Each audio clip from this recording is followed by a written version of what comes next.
My name is Caleb Lindsay.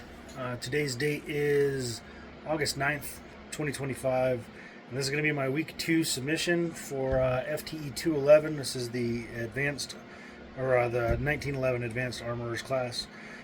And before we begin, the first thing I'm going to want to do, because we will be disassembling this TSOS M1911A1 today, so the first thing I'm going to do before we do anything else is go ahead and clear the firearm. So I'm going to remove the feed source, and then I'm going to visually and physically check the chamber, make sure there's no ammunition.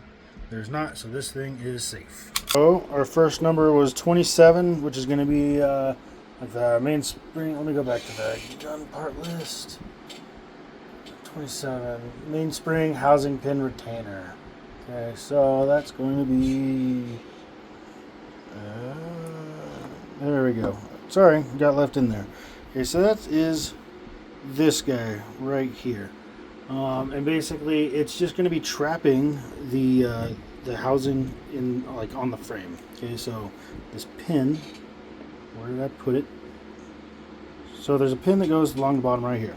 Okay, and this guy sits in here like this, and there's that little tiny groove right there which basically catches the pin that goes through the bottom of the housing and into the frame, and that's what keeps it all in there, or attached to the frame. Okay, so next would be 40, which is, that's the slide. Okay, so that's this whole piece right here. This is kind of a big one, kind of a big deal, okay, because it houses our firing pin right in here and our extractor right on the side right there.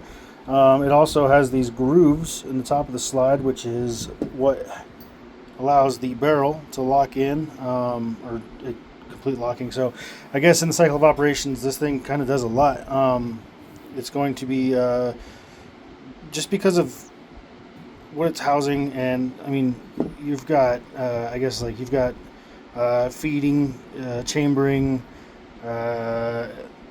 locking, unlocking,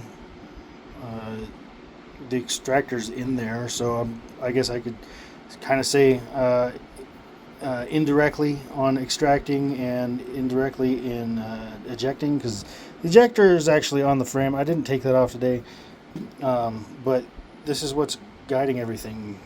So it's kind of it's got a lot of parts, a lot of pieces of the cycle of operations that it kind of deals with. 15, okay, that is going to be the that's the hammer pin. Okay, so let me find hammer. There we go, and the pin. Okay, that guy right there.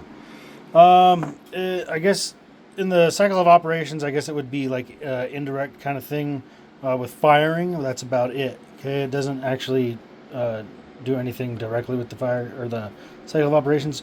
All it really does is sit inside of your hammer, which, by the way, when I was disassembling this thing, was very, very tight. So I might mess with that a little bit.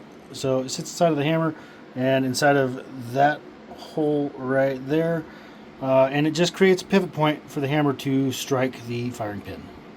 Got number 32, which is going to be the recoil spring. Okay, so that's going to be this guy right here. Okay, so what that does is it's basically after you fire, okay, this is going to recoil or compress inside of the slide, and then it's going to decompress once the pressure is reduced, pushing the slide back forward. So I mean, that's like a real simple explanation to it. And I guess so for the cycle of operations, I guess that would be kind of like not directly with this, but it would be part of feeding, chambering, and locking.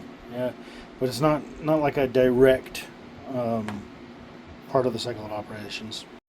Okay, so the last number I've got is number 6, which is the ejector, which is going to be, let me see, all right, yeah, it's hard to do this through the camera.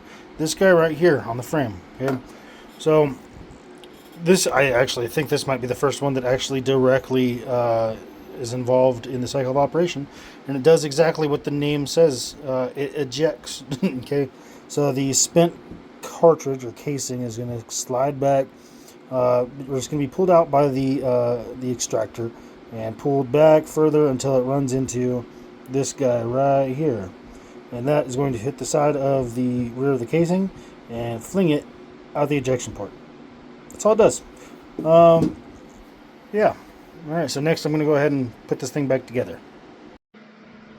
All right, so in section 2, it's asking me to go through the 8 steps of the cycle of operations and explain each, like what's happening in each one of them. So we're gonna start with cocking. Okay, so we're gonna act like we've fired already. Slide has come back, cocked our hammer, and that's where we're starting. So cocking, and then we're gonna go into feeding, chambering, locking, firing, unlocking, extracting, and ejecting.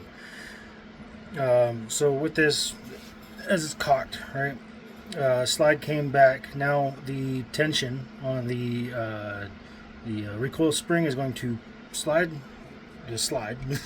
forward, and it's going to start feeding. So we're going to catch that top round in the magazine, which are snap caps, if you can see them down in the bottom corner there, and then it's going to push it up the feed ramp and into the barrel or the chamber. Okay, so it's going to happen kind of fast, so I don't induce a malfunction. Okay. So now we fed and we chambered. Okay. And all of that was kind of coming off the magazine, the feed lips, and all that. And then my slide caught that top round, pushed it up the feed ramp into the chamber, continued pushing. So now to get from feeding to chambering, it's going to we're basically removing the magazine from the equation. The round is no longer in the feed lips, and then the slide is pushing it into the chamber. So now we're chambered, and we're also locked now. Okay, so with the locking, the slide is going to continue forward, catch the barrel, and push the barrel up inside of the slide where there is locking grooves that mate in between the barrel and the slide. Okay. Then we've got firing. Okay, so I'll take this thing off of safe. So off of safe now. Okay, as soon as we locked, I put it in safe just to have it. So now we are off safety. Squeeze my my grip safety's off. So now we can fire. Okay, so which is just going to have the trigger push against the disconnector. Wait, excuse me. Well, we're releasing from the sear, okay, and we're going to let the tension from the main spring inside of the mainspring housing push up on the hammer like rod, and then it's going to pivot around the hammer pin and drive into the firing pin, which would ignite our round. Okay, so okay, there we go. So we're good there. And then we're going. So now that we're done firing, we're going to go into unlocking. Okay, which is basically very little movement. I'm going to put this down so I have less resistance here. Very little movement. If you can see, like the barrel, okay, kind of sinks down and pivots just a little bit. What it's doing is pivoting off of that barrel link.